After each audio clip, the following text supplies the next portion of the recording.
नमस्कार, स्वागत है आपका प्रभात एग्जाम के हमारे YouTube चैनल पर। अगर आप हमारे चैनल पर पहली बार आए हैं तो हमारे चैनल को लाइक और सब्सक्राइब करना ना भूलें। तो चलिए स्टार्ट करते हैं हम आज का इन न्यूज़।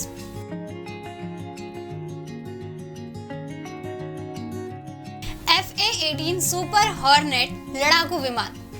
भारत के पहले स्वदेशी विमान वाहक IAC विक्रांत को तैनात करने से पूर्व अमेरिका की मुख्य सैन्य उपकरण निर्माता कंपनी बोइंग ने भारतीय नौसेना को अपने FA-18 सुपर हॉर्नेट लड़ाकू विमान को तैनात करने का प्रस्ताव रखा है। FA-18 fighting and attack aircraft super hornet लड़ाकू विमान की प्रमुख विशेषताएं।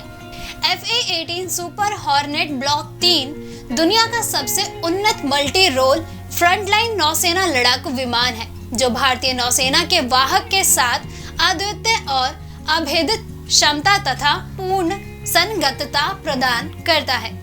इसे वाहक संचालन के लिए डिजाइन और निर्माण किया गया है और यह INS विक्रमादित्य तथा INS विक्रांत विमान वाहक के साथ पूरी तरह से अनुकूलित है। FA-18 हैंगर में डेक पर और भारतीय नौसेना के विमान वाहक के बेस पर कार्य करने में सक्षम है।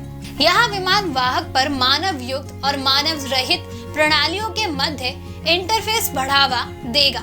सुपर हॉर्नेट का सटीक लैंडिंग मोड सॉफ्टवेयर विशेष रूप से उचित गाइडेड स्लोप और गति को बनाए रखते हुए भारतीय नौसेना के विक्रमादित्य वाहक पर उतरते समय पायलट कार्यभार को कम करने के उद्देश्य से डिजाइन किया गया है। यह पूर्णतः स्वचालित और वाहक के ऑप्टिकल लैंडिंग प्रणाली से स्वतंत्र है।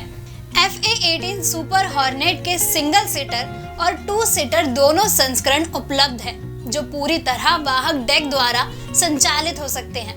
2 सीटर एक सक्षम प्रशिक्षक विमान भी है। IAC विक्रांत भारत में अब तक बनाया गया सबसे बड़ा युद्धपोत है और भारतीय नौसेना के लिए स्वदेशी रूप से डिजाइन और निर्मित पहला विमान वाहक पोत है। यह भारत को उन राष्ट्रों के एक विशिष्ट समूह में शामिल करता है जो इन विशाल शक्तिशाली युद्धपोतों को डिजाइन और उसका निर्माण करने की क्षमता रखते हैं। यह कोचिन शिपयार्ड लिमिटेड यानी CSL द्वारा डिजाइन किया गया है, जो कि बंदरगाह, नौवहन और जलमार्ग मंत्रालय के तहत एक सार्वजनिक क्षेत्र का शिपयार्ड है। जहाज ने समुद्री परीक्षणों के अपने चौथे और अंतिम चरण को सफलतापूर्वक पूरा कर लिया था। इसकी अधिकतम डिजाइन गति 28 समुद्री मील यानी लगभग 52 किलोमीटर प्रति घंटा और 7500 MN की सहन शक्ति है। इसमें 3 विमानों का एक वायु घटक होगा, जिसमें युद्धपोत MiG-29 के लड़ाकू जेट, कामोव 31 हेलीकॉप्टर, MH-60R बहुभूमिका हेलीकॉप्टर और स्वदेशी रूप से निर्मित उन्नत हल्के हेलीकॉप्टर यानी ALH शामिल है।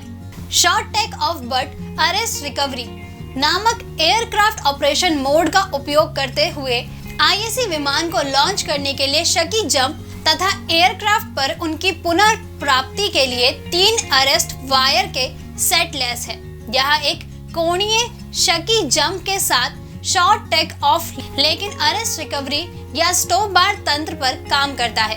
IAC विक्रांत का महत्व। यह हवाई वर्चस्व अभियानों के संचालन के लिए अपने घरेलू समुद्री तटों से दूर यात्रा करने की नौसेना की क्षमता को बढ़ाएगा। इसे एक नौसेना माना जाता है, जो एक ऐसी नौसेना है जो उच्च समुद्रों में एक राष्ट्र की ताकत और शक्ति को प्रोजेक्ट करने की क्षमता रखती है। भारत में विक्रांत निर्माण का क्या महत्व है? वर्तमान में केवल 5 या 6 देशों के पास विमान वाहक पोत बनाने की क्षमता है। भारत अब इस विशिष्ट क्लब में शामिल हो गया है। विशेषज्ञों ने कहा है कि भारत ने दुनिया के सबसे उन्नत और जटिल युद्धपोतों में से एक माने जाने वाले निर्माण की क्षमता और आत्मनिर्भरता का प्रदर्शन किया है। भारत के पास पहले भी विमान वाहक पोत ब्रिटिश या रूस से आयातित थे। INS विक्रमादित्य, जिसे साल 2013 में कमीशन किया गया था और जो वर्तमान में नौसेना का एकमात्र विमान वाहक पोत है, सोवियत रूसी युद्धपोत एडमिरल गोर्शकोव का भारतीय संस्करण है। भारत के पहले के 2 वाहक INS विक्रांत और INS विराट मूल रूप से ब्रिटिश निर्मित HMS हरक्यूलिस और HMS हर्मिस थे। इन दोनों युद्धपोतों को क्रमशः वर्ष 1961 और वर्ष 1987 में नौसेना में शामिल किया गया था। आईएनएस विक्रांत रखा जाएगा नए युद्धपोत IAC-1 का नाम।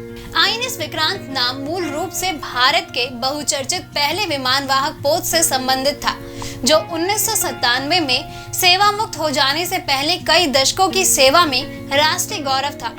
मूल विक्रांत 19,500 टन वजन का एक मैजेस्टिक क्लास युद्धपोत, जिसे वर्ष 1961 में यूनाइटेड किंगडम से अधिकृत किया गया था, ने पाकिस्तान के साथ वर्ष 1971 के युद्ध में महत्वपूर्ण भूमिका निभाई। पिछले वर्ष जैसे ही IAC-1 ने अपना पहला समुद्री परीक्षण शुरू किया, नौसेना ने भारत के लिए गौरवपूर्ण और ऐतिहासिक दिन बताया, क्योंकि समुद्री परीक्षणों के लिए विक्रांत का पुनर्निर्माण हुआ था। LACs हेतु भविष्य की योजनाएं। नौसेना साल 2015 से देश के लिए तीसरा विमान वाहक पोत बनाने की मंजूरी मांग रही थी, जिसे अगर मंजूरी मिल जाती है तो यह भारत का दूसरा स्वदेशी विमान वाहक यानी IAC-2 बन जाएगा।